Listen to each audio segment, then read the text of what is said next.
Guys welcome back to my channel. আশা করি তোমরা সবাই খুব ভালো আছো। আমিও ভালো নেই, কেন কি আমার প্রচণ্ড পেটে ব্যথা 2-3 দিন থেকে।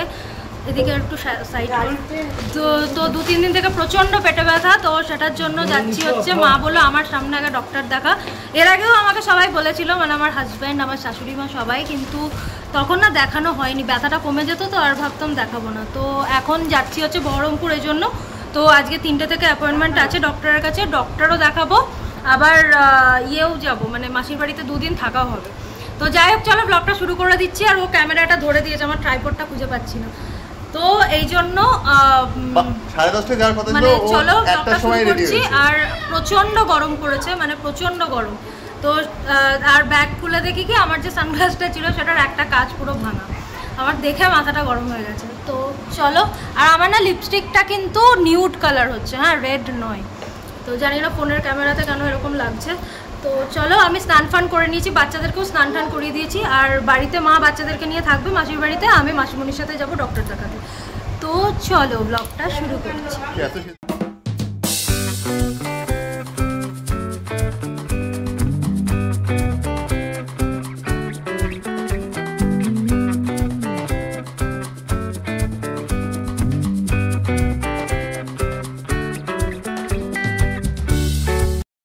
গাইজ আমরা চলে এসেছি মাসিমণির বাড়িতে। আর এখন এসে খাওয়া দাওয়া করবো, 3টের সময় যেতে হবে ডক্টরের কাছে। আর এই যে সবাই এখানে আছে, গুড়িয়া খেলছে, কোথা থেকে খেলনা জোগাড় করে দিয়েছে মাসিমণি, তো ওগুলো নিয়ে খেলছে। মা এখানে বসে আছে। তো চলো খেয়ে দিয়ে বেরোতে হবে। তো এখানে মাসিমণি বেড়ে দিয়েছে খাবার, তো চলো খেয়ে নেবো। আর এখানে দেখতে পাচ্ছি আমার পছন্দের অনেক কিছু আছে, তো চলো তোমাদেরকে দেখায় কি কি রান্না করেছে। আর আমি বলেছিলাম একদম বেশি রান্না করার দরকার নেই, কেন কি ইলিশ মাছ থাকবে। তো আর আমি অনেক বছর প্রায় আমি ইলিশ মাছটা খাচ্ছি। চেন্নাইয়ে তো অতটা ভালো পাওয়া যেত না, তো ওই জন্য খাওয়া হতো না অতটা। আর কচুর শাক তো আমার ভীষণ প্রিয়, তাও আবার ইলিশ মাছের মাথা দিয়ে। বাচ্চাদেরকে খাইয়ে দিয়েছি, ওরা একটুখানি এখানে ফোন টোন দেখছে, কেন কি না হলে না খেতে দেবে না, এমনিতে আমি ফোন দেখতে দিই না। তো এখানে আমরা বসে পড়েছি। আর সবচেয়ে ভালো হয়েছিল এটা পুঁই চচ্চড়ি, তাও আবার চিংড়ি মাছ দিয়ে, দারুণ লাগছিল। আর তোমরা খাও কি এই কচুর শাক ইলিশ মাছের মাথা দিয়ে? আমাকে কিন্তু কমেন্টে অবশ্যই জানিও। ইলিশ মাছটাও কিন্তু ভীষণ টেস্টি ছিল, আমি ভাবতে পারিনি এতটা টেস্ট হবে। তো যাই হোক, আমরা বেরিয়ে গেলাম খেয়ে দিয়ে ডক্টরের কাছে। আর ডক্টরকে দেখিয়ে তারপরে তোমাদেরকে বলবো কি হলো না হলো, কেন কি ভেতরে তো আমি নিয়ে যেতে পারবো না, আর ক্যামেরা নিয়ে যেতে আমি পছন্দও করি না ভেতরে। তো যাই হোক, ডক্টর দেখানো হয়ে গেছে। ডক্টর দেখিয়ে ফেরার পথে দেখছি একদম কালো কালো বড় বড় জাম। যদিও আমি জামুন প্রেমী নই, মানে জাম প্রেমী নই একদমই, কিন্তু তাও সিজনাল ফ্রুট তো খেতে ভালোই লাগে বেশ, মানে না হলেও কোনো ব্যাপার না, আবার হলেও ভালো এরকম আর কি। তো কিনে নিল মাসিমণি, আর বেশ সস্তায় পাওয়া যাচ্ছিল, তো সেই জন্য। আর বাড়িতে গিয়ে খাবো। আর চলো তোমাদেরকে দেখায় আমার এই মাঠের সাথে আমার অনেক স্মৃতি জড়িয়ে আছে। ওয়াইএমের মাঠ হচ্ছে এটা বহরমপুরের। আর আমরা না কলেজ থেকে প্রায়ই কিন্তু আমরা ফ্রেন্ডসরা আর কি চলে আসতাম, আড্ডা দিতাম এখানে। আর তারপরে বাড়িতে আসার পর মাসিমণি কেটে আনলো আম। দেখিয়ে এসে গেছি অনেকক্ষণ আগে, তারপরে একটু গা ধুলাম আর কি, এতটাই গরম এখানে যে কি বলবো। তো ডক্টর ইউএসজি করতে দিয়েছে, কালকে করব, খালি পেটে করতে হবে বলে আজকে আর হয়নি। তো টেনশন তো একটু হচ্ছেও, সত্যি কথা বলতে কি, যে ইউএসজি কেন করতে দিল। তো যাই হোক, চলো সেটা কালকে করব, কালকে তোমাদের জানাবো কি হচ্ছে না হচ্ছে। আর এখন যাব হচ্ছে ওপরে, ঘর করছে তো ওপরে, তো সেটা তোমাদের সাথে শেয়ার করব, মানে আমিও দেখবো, তোমাদেরকেও দেখাবো। চলো। আর এখন একটুখানি খেলাম হচ্ছে জাম এগুলো। জাম কেনা হলো না, আস্তে আস্তে দেখলে কিনলাম। তো আসার পর জাম খাওয়া হলো এখন, তারপর একটু পরে চা খাবো আর কি। তো চলো তোমাদেরকে দেখাই। এখন বাজে হচ্ছে কটারে, এখন বাজে হচ্ছে 6:30।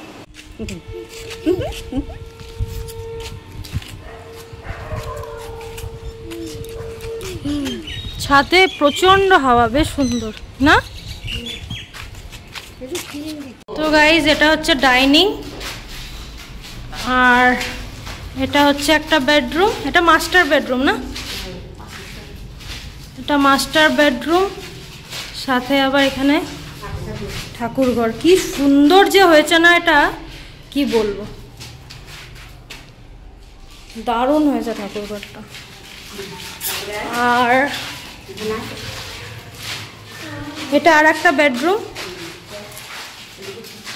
এর নেক্সট টাইম যখন আসবো তখন কমপ্লিট হয়ে যাবে। আচ্ছা, বাথরুম প্লাস ব্যালকনি, খুব সুন্দর। বাথরুম প্লাস ব্যালকনি হচ্ছে কিচেন। আর এটা একটা বাসন টাসন ধোয়া। এটা ওয়াশরুম না, খুবই সুন্দর।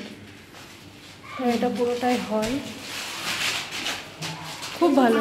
তো আমরা বহরমপুর এসছি আর ফুচকা খাবো না আমি, তা তো হতেই পারে না। আমার অন্তত সপ্তাহে 20টা করে ফুচকা প্রয়োজন পড়ে। আমি ফুচকা ছাড়া মানে ভাবতে পারি না আমার লাইফ। তো যাই হোক, ফুচকা আনা হয়েছে। আর আমি গিয়ে খাইনি, কেন কি শরীরটা বললাম না খুবই খারাপ, পেটে ব্যথা এতটাই বেশি কি আমি যেতে ইচ্ছেই করছিল না।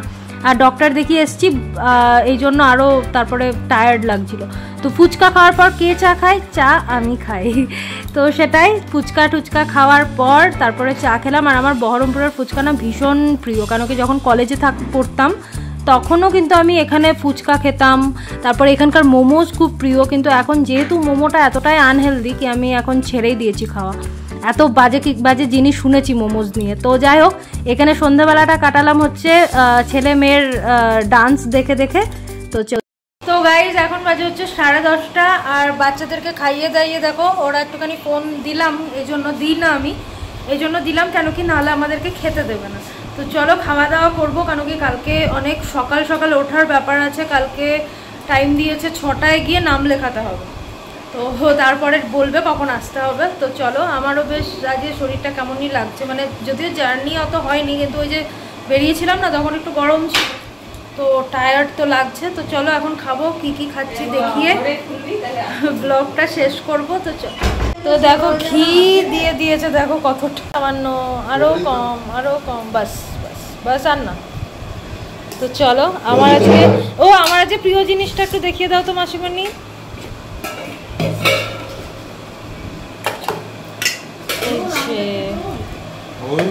এই যে প্রিয় জিনিস হচ্ছে এটা হচ্ছে আলু পটল জিরে ভাজা শুকনো লঙ্কা দিয়ে মাখা আর কাঁচা পেঁয়াজ দিয়ে, আমার জাস্ট অসাধারণ লাগে।